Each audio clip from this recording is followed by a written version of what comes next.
बिस्मिल्लाहिर्रहमानिर्रहीम। अस्सलाम वालेकुम नाज़रीन। रिसेंटली आपने एक स्टोरी देखी होगी सरफेस की कि जी रावलपिंडी के एक शहरी मसूद साहब, उन्होंने कुछ ऑनलाइन एप्लीकेशन से कर्ज लिया था, उसके बाद कर्ज वापस नहीं कर सके तो इवेंचुअली कर्ज इस हद तक बढ़ गया सूद कि मसूद साहब को खुदकुशी करनी पड़ी, दुनिया से जाना पड़ा। इसके लाखों करोड़ों विक्टिम्स हैं पाकिस्तान के अंदर। इस स्टोरी के ऊपर हम बड़ी देर का काम करते आ रहे हैं, बड़ी देर का शोर मचाते आ रहे हैं, लेकिन अथॉरिटीज़ आज पाकिस्तान है यहाँ पे कौन जागता है कौन नहीं जागता। काशी भी मेरे साथ हैं, ये भी विक्टिम है। इन्होंने कितना कर्ज लिया था, कितना वापस किया, किस कंडीशन में वापस किया और किस चीज के ऊपर ब्लैकमेल किया गया और कैसे इवेंचुअली अब ये अपने पैरों के ऊपर खड़े हुए हैं। इस स्टोरी को बताने का मकसद सिर्फ एक है कि हिम्मत करनी है। कर्ज ले लिया, गलती हो गई, उसका मतलब ये नहीं है कि मर जाना है। काजी भी कैसे हैं आप? खैरियत से? जी सर, अल्लाह का शुक्र। स्टार्ट से बताइए जल्दी जल्दी हमें कि हुआ क्या, कैसे कर्ज लिया, कैसे जान छूटी, किस कंडीशन में गए और क्या क्या फोटोज आपको भेजी गई। 2021 के एंड पे मुझे थोड़ा सा फाइनेंशियली थोड़ा सा मुझे पैसों का मसला था, तो मैंने ये ऑनलाइन ऐप का सुना हुआ था। मैं फ़ेसबुक यूज़ कर रहा था, उस पे ऐड आया, कोई इंस्टेंट लोन बैंक ऐप, कोई इस तरह की ऐप थी। वो मैंने डाउनलोड की और उस पे मतलब कि 1 लाख रुपए की उन्होंने ऑफ़र की थी लोन की। 360 दिन के बाद 1,06,000 रुपया वापस करना था, यानी कि 1 साल बाद 6,000 रुपया मतलब इंटरेस्ट था। सूद देना था उस पर।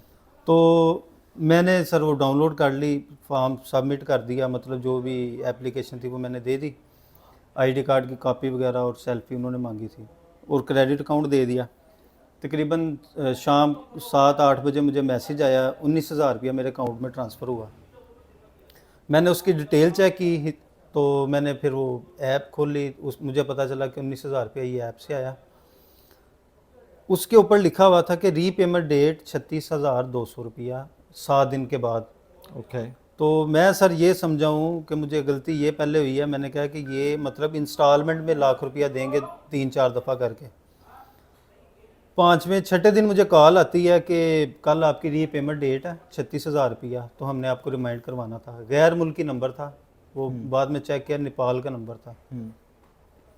मैंने कहा ठीक है। मुझे यही पता था कि इन्होंने मतलब मुझे 36,000 रुपये की दोबारा पेमेंट देनी है, लाख रुपये इस तरह पूरा करेंगे। अगले दिन 7वें दिन मुझे 11 बजे कॉल आती है इनके नुमाइंदे की। उन्होंने कहा 1 बजे तक आप ना पेमेंट जमा करवा दें, आज आपका रीपेमेंट डेट है, 1 बजे तक आपने पेमेंट जमा करवानी है 36,000 रुपया। मैं थोड़ा परेशान हुआ, मैंने उनसे कहा, मैंने लाख रुपए के लिए अप्लाई किया था, मुझे 19,000 रुपया आया, 36,000 रुपया मैं किस चीज़ का दूँ। उन्होंने कहा कि 19,000 आपका लोन है और 36,000 रुपये की आपने पेमेंट हमें जमा करवानी है। जो पहला लोन है आपका इस तरह अप्रूव हुआ था, ये आपका इंटरेस्ट है, बाकी तो 1 बजे तक आप पेमेंट को मैनेज करके जमा करवाएं।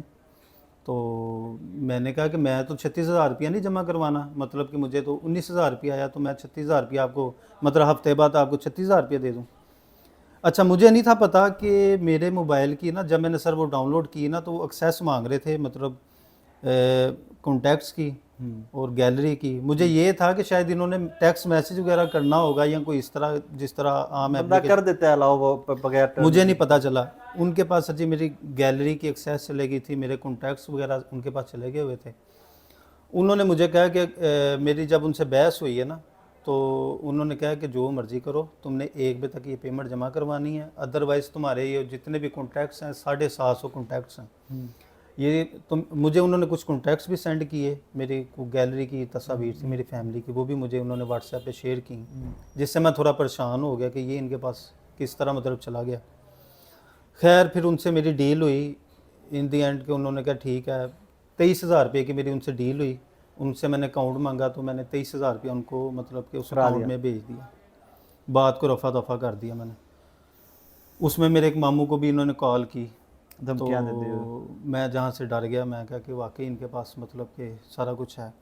4 बजे मुझे इनके ऑफिस से उसी मतलब कि गैर मुल्की नंबर से कॉल आती है लड़की की, उनकी एजेंट थी। उन्होंने कहा कि इस तरह आप आज आपकी रीपेमेंट डेट है, 5 बजे तक हमारा ऑफिस टाइम है, 5 बजे तक आपने ये 36,200 रुपया जमा करवाना है। तो पीछे 1 घंटा रह गया, तो इसको फटाफट इसको मैनेज करके जमा करवाएं, अभी तक आपने जमा नहीं करवाया। मैंने उसको बताई सारी स्टोरी कि दोपहर को आपके नुमाइंदे ने इस तरह कॉल की थी, ये नंबर हैं, मैंने ये दे पेमेंट दी। उनको मैंने कर दी हुई है, आप ये वेरीफाई कर लें। उसने कहा मुझे स्क्रीनशॉट भेजो, तो मैंने स्क्रीनशॉट वगैरह भेजे। उन्होंने कहा ये तो आपके साथ स्कैम हो गया, हमारा बंदा ही नहीं है। ये हमारा बंदा नहीं है। मैं मतलब कि मैंने कहा कि मैं मज़ीद पेमेंट नहीं कर रहा आपको, ठीक है। मैंने 23,000 रुपया 19,000 की मैं जगह जरा काशी भाई की बात को आगे जरा फास्ट फॉरवर्ड पे बढ़ा दूं।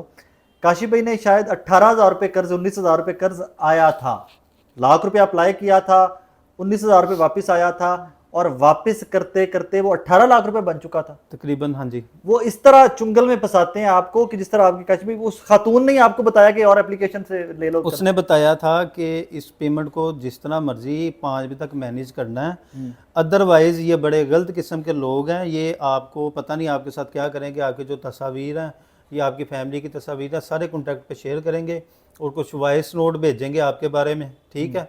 एक वॉइस नोट उसने मुझे भेजा, बड़ा मतलब कि गलत जुबान थी, तो उन्होंने कहा ये आपके सारे कॉन्टैक्ट्स पे मतलब भेजेंगे। इन दी शोर्ट आप ये इन शोर्ट आप ये 5 बजे तक पेमेंट को ना मैनेज करो जिस तरह भी है। अगर पेमेंट मैनेज नहीं होगी तो 4:45 बजे तक मुझे आप बताना, मैं आपको हल बता दूंगी। मैं सर पौने घंटे में मेरे से 20-22 हज़ार रुपया मैनेज हुआ, बड़ी मुश्किल से मैंने वो 20-22 हज़ार मैनेज किया। उसको 4:45 कॉल की, मैंने कहा मेरी जान छूट जाएगी। उसको मैंने कहा ये मेरे पास 20,000 रुपया हुआ है, 23,000 मैं पहले जमा कर, उन्होंने आपको नई एप्लीकेशन का बता दिया। हाँ जी। तो उसने कहा कि वो नहीं मानी, उसने कहा कि आपको 36,000 ही जमा करवाना पड़ना है।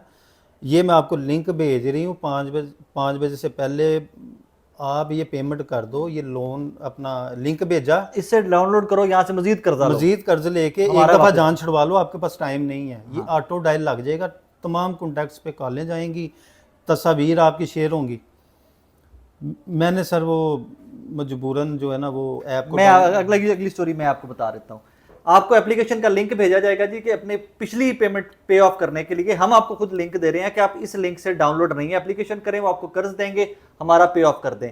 इस तरह जिस तरह काशिफ साहब ने 19,000 रुपये जो इनको आया था, अप्लाई लाख किया, 19,000 रुपये वापस आया, पे बैक करते हुए इनके वालिद साहब का प्लॉट बिका, जो उन्होंने सारी जिंदगी की कमाई थी वो प्लॉट बिका, घर का सामान बिका, 18 लाख रुपए वापस किए। और 18 लाख रुपए वापस करने के दरमियान इनको ब्लैकमेल इस हद तक किया गया कि एक बड़ी गैर इखलाकी सी जाली फोटो बना के, मैं फोटो भी आपको स्क्रीन पे वो दिखाता हूँ, वो बड़ी गैर इखलाकी सी फोटो बना के जाली एडिट करके वो इनको भेजी जाती रही कि अगर तुम पैसे नहीं देते तो उसके बाद हम तुम्हारे साथ ये करेंगे। एक और चीज़ मैं आपको जाते जाते बता दूं कि आपका डेटा सारा का सारा इनके पास चला जाता है जब वो एप्लीकेशन आप डाउनलोड करके अग्रीड अपॉन करते हैं, जब आप टर्म्स एंड कंडीशन के साथ अग्री करते हैं तो आपका सारा डेटा उनके पास जा चुका होता है। उसके बाद आप पे बैक करते रहिए ना करते रहिए, वो डेटा अनसेफ है, वो जा चुका हुआ है, वो आपकी पहुंच से दूर चला गया है। कॉन्टैक्ट सारे, ईमेल सारी, फोटो सारी, व्हाट्सएप मैसेजेस, टेक्स्ट मैसेजेस, ये तमाम चीज़ें इन कंपनीज के पास जा चुकी हैं। बाद में ये डेटा बिकता है, और कहाँ कहाँ बिकता है मुझे बताने की जरूरत नहीं है।